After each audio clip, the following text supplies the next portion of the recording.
like I said, anybody in the industry can contact me, just Justin@artof.repair, shoot me an email. And Okay. if you need this energy, if you need this kind of insight into the industry, you contact me and we'll find something that works between us. So I would say that right there is another chunk of the pie. You know what I'm saying? Okay. And just those kind of projects kind of fill up everything else, like selling tools and doing the consult work really kind of fill up my time, if that makes All right. sense. That's the main business. Yeah, I would say that's the main business now, and All I right. don't really think it really should be any other way. Like for me, I actually feel a lot better taking money from corporate entities. It feels much better to take money from them instead of taking money from you. Like as much as I really actually would love if you guys purchased from me, but at the end of the day, you know what I'm saying? Like I'm here because I want to travel and do this stuff for free, not ask you guys for money. You know what I mean? Like Correct. it, Correct. it just kind of, it kind of gets inconvenient when you keep having to refer tools out to everybody else when you could just be putting a little bit in your pocket. You know what I'm saying? Yeah, and it's much easier to sell to big corporations. They already have a distribution channel, right? Well, yeah, it's quantity. You know what I mean? Like, for Right. me, like, the tool business is rough.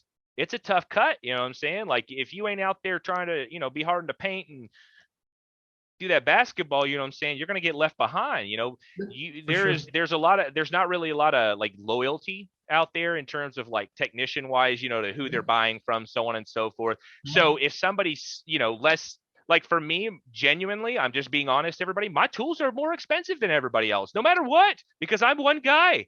I'm one guy trying to make it happen. You know what I mean? So I'm always hoping and praying that, people will, you know, care enough about what I'm doing and they want to continue seeing what I'm doing that they'll try and go, maybe they'll pay $5 more for something. You know what I mean? Oh, Um, but yeah, I mean, when you sell to the vendors around the world, they're buying a lot more at once. You know what I mean? They're correct. coming once a month with an order, right? And they're saying, hey, we sold this many this month, we need this more now. So it's a lot easier for me because those relationships are actually kind of built within my consult stuff anyway. You know what I mean? So these people know me. We're all very close. You know what I'm saying? I've got a big network around the world. And just another plug here for something else. I have another website. This is kind of interesting. So if anybody's into Reddit, anything like that, you can go check out the mobile repair subreddit. Okay. And there's a good reason I'm telling you guys this now, because it's something very, very special and unique in the industry. The mobile repair subreddit is the absolute cleanest, nicest, no advertisement group on the. Everybody's trying to copy it right now. Y'all see everybody, no advertisements, when before it was full of Chinese craziness, right? So number one, no advertisements. Everything's super organized. We have tags for everything. You know what I'm saying? Number three, we offer all kinds of community resources. And this is where I'm getting at with the vendor thing, right? Not only do we have free resources that tell you what the tools are that you need, some of the basic software, all that kind of stuff. We have really good moderators in there who take care of everything. We've even got a Discord that is the most active, best one. Chat.mbl.repair. Ooh, it's great. You know what I'm saying? But the number one thing that we have over there is something called the vendor list, right? I know that I am not going to be everybody's everything. You know what I mean? In Right. fact, Yeah. your vendor is not your everything. And sometimes they make you mad, even though it's not their fault because FedEx is the one who's late. It's not about Right. them, but you're just being angry about it. But sometimes you feel that in your bones. You feel like you need to go and see another person, another website, another vendor. So we have something called the vendor list, right? The vendor list, this is another free thing that I like to, do for the industry at a shop level. Basically anywhere in the world, for the most part, we have quite a few vendors on there. You go in there and we have audited vendors that I've like talked to, vendors that I've asked them the questions that you haven't thought of yet. You know what I mean? Like they know that like I can show up at their place and like go in their building and go in their warehouse. You know what I'm saying? People that actually have buildings, that have staff, that kind of stuff. So if you go check out the mobile repair subreddit, r/mobile repair, or the short link is mbl.repair, go check out the vendor list and you can actually find a vendor near you that is like legit. You know what I'm saying? They have to pay to be on that list. They don't want to screw it up. You know what I mean? Like, All right. Yeah. Yeah. so That's, that's that's great. That's great because as a shop, as a repair business, as a business owner, we would like to see auctions Sometimes it's more faster, better customer service, things like that, or parts. Yeah. Some parts are available in one with one supplier. So that's an interesting thing that you actually bring up. So the deal is the vendor list itself. We charge for the vendors to be on there, but it's not a massive website. It's a very niche website, right? You have to be in the industry to know about it. You have to be on the group to find it. You know, I mean, I'm talking about the entirety of Reddit kind of conjugates to it when they're looking for parts and everything like that. But the deal is it doesn't really generate. It's kind of like a break even kind of thing. You know what I'm saying? As it stands right now, our next version, and you remember what you just said about finding the different parts? Yep. Our next version, I'm praying, we're just saving up a little money right now, is going to have universal parts search. Oh, okay. Meaning all the vendors in the world who want to participate will be able to open up their API and allow people to search as if you went to like AutoZone or Walmart.com, and you could go there and see who has the part. And the difference here versus Amazon and eBay is vetted, audited vendors. Oh, that's good. Boy, I got this whole like scheme for the industry. I'm just trying to provide as much cool free value to everybody. Like I just want to have fun, and I know these are fun things. And you know, like I said, not everybody's going to want to pay the $5 extra for my tool, and I get it. If you want to, y'all know where to go. But if you don't, we have options, and I'm free to tell it. You know what I mean? Yeah, I mean that's great. That's great. That's one of the things that we don't have much in this industry. I mean, you can search on part cards and different things. You can find a lot, but on this industry, it's quite difficult to find all that. So one of the advices that you would tell one person that is trying to start a business, what would your recommendations will be? You want the truth, man? For sure, we want the truth. Okay, y'all ain't gonna like it. I'm gonna look everybody real close in the eye on this one. All right. Listen to me. Just listen. Get a freaking lawyer and get a freaking accountant. I don't want to hear it. If you ain't pay, just get them. Then go get a business license. If you don't have that, you ain't opening. Leave it alone. Just stop. Just stop. That's it. Get all that. You know what I'm saying? And then if we're talking about, you know, the rest of it, you know what I'm saying? You can ask some more detailed questions and I'd love to answer that. Anything that you need, bro, we'll just keep cranking these out. What you got for me? But get a lawyer, get an accountant, get your dang business license. Okay. Let's suppose you already have that business license. What do you think is a budget to start with the tools? Okay, I have a different theory on tools than you do. And I haven't told everybody my theory yet. Okay, this is probably a future video, but we can talk about it now. That way, if people want to learn more, they can go subscribe to the channel and check it out too. They should subscribe to the channel. It's a great value. Come on. I mean, you will get all of these techniques, all of this knowledge for just basically being on your YouTube. Attention.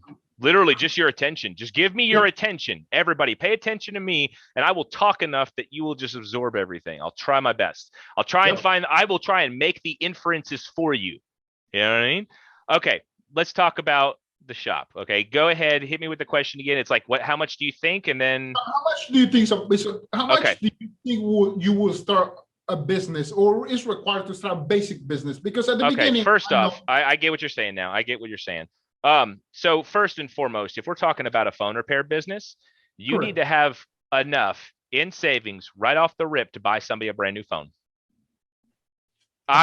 I know that people want this to be a very low barrier, like entry kind of thing, but I think that is a very, very dangerous and I would say uncalled for thing to tell people. And I'll tell you why. Because people go out there and they see online that it only takes a second to do like an iPhone X screen, this, that, and the third. But there are a lot of devices out there that are getting very, very complicated. And they do require technique. My channel wouldn't exist any other way, right? So my worry is that people go out there and they spend $50 on a little iFixit kit and they start working on phones, right? If you're going to go work on phones, be able to buy somebody a new one. That's number one. because that's what your lawyer is going to tell you to do. You see how this is all playing together? Your lawyer's going to tell you this. That's number one. So if you get those, all this other stuff I'm going to tell you is going to come right off the rip. Number two, get insurance. So now we're at another thing, right? That's another big one. You know what I'm saying? If you can't cover what you got going on, boom, that's going to bite you even more. We're trying to protect you right now. You know what I'm saying? I don't care about you opening up a phone yet. You know what I'm saying? Like, calm down, right? We're still talking about the tools, but make sure you get these things, because it's like you wouldn't go buy a nice camera lens and then go buy a $10, or you wouldn't go buy a nice camera lens and go shoot with it without putting another very nice filter on the front to protect it.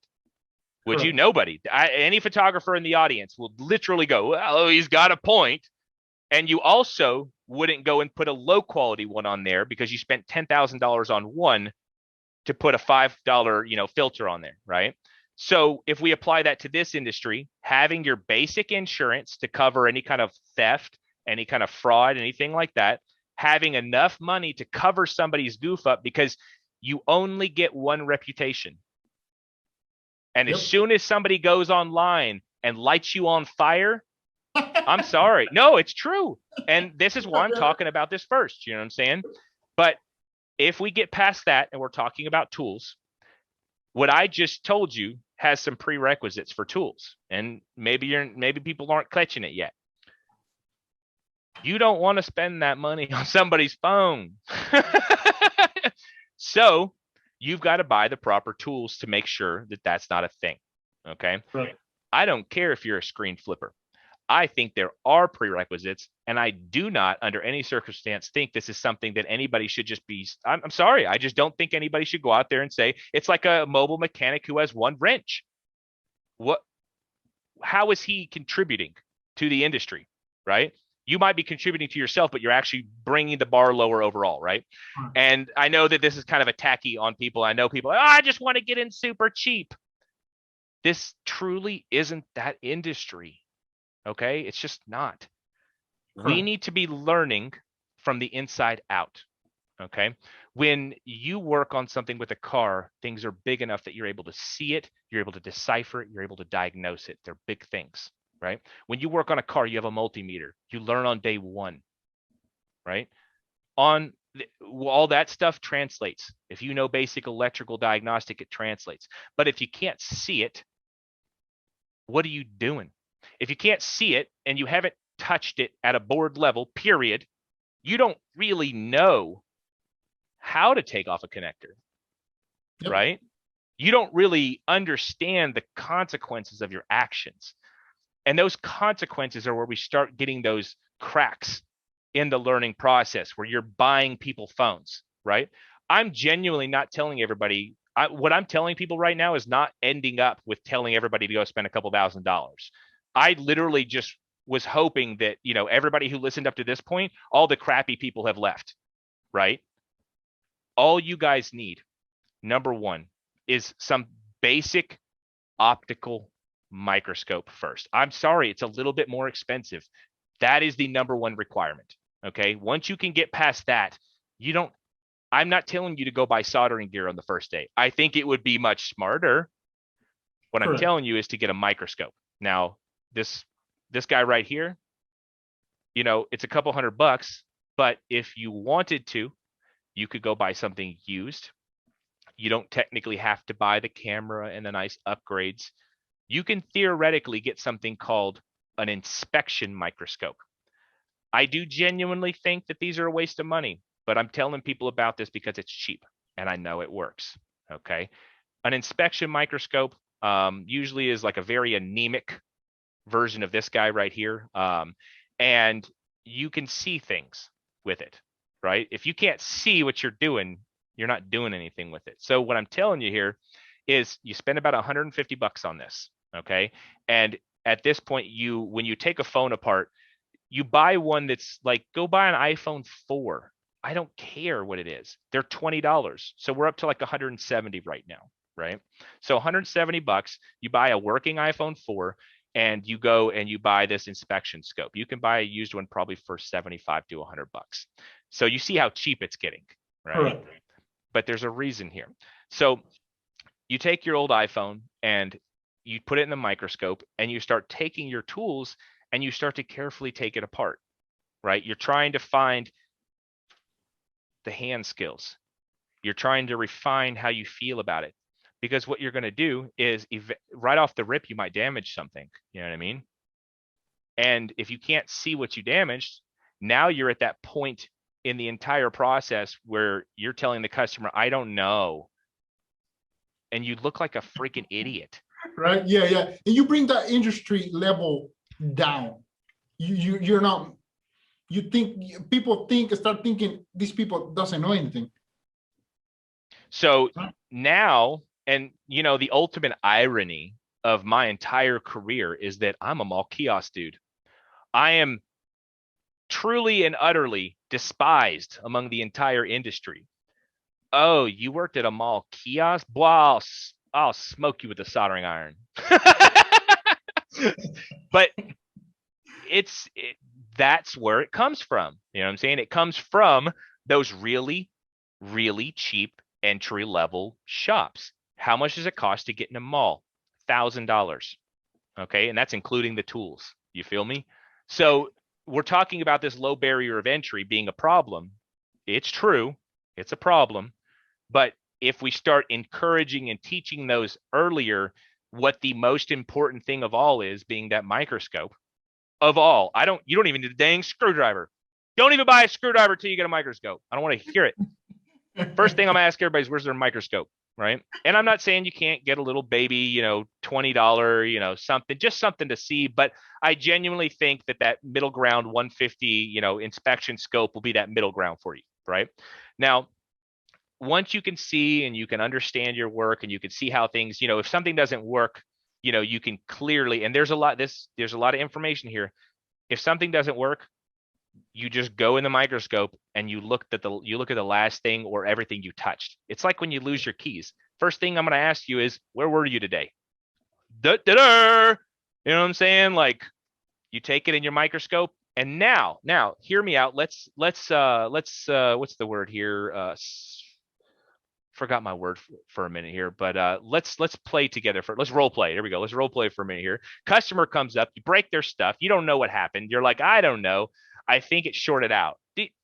Don't ever say that. If you don't know what something means, don't tell it to somebody, because somebody's going to know more than you, and they're going to say something to you about it, and you're going to look foolish. When you say stuff like the short, or like, some this, that, and the third, you know what I'm saying, and it's unfixable, you're making the industry look bad, right? But then when you get the microscope and you say, I was working on your device, it seems like something is damaged right here. Would you like to see it? I am going to have to either work on or involve a more advanced specialist with this. Don't worry though, because of the policies we have here, regardless of how it happened, if you're sure it happened, you can be honest with them. If you're not sure, which is how it mostly happens, you can say, since we have this policy where we take care of our customers, you can see here what's wrong. We're going to have this sent off and we're going to get taken care of it, right? That is a totally different situation. That is a totally different situation for the industry, for your customer, for everything, for your review. Like, oh, my nose is itching today. Oh, allergies. But so we literally haven't even passed the $170 mark yet. We haven't even bought a screwdriver yet. You know what I'm saying? But you're already seeing, if you take everything I just said for the last like 20 minutes, starting with get a lawyer, you're in such a better spot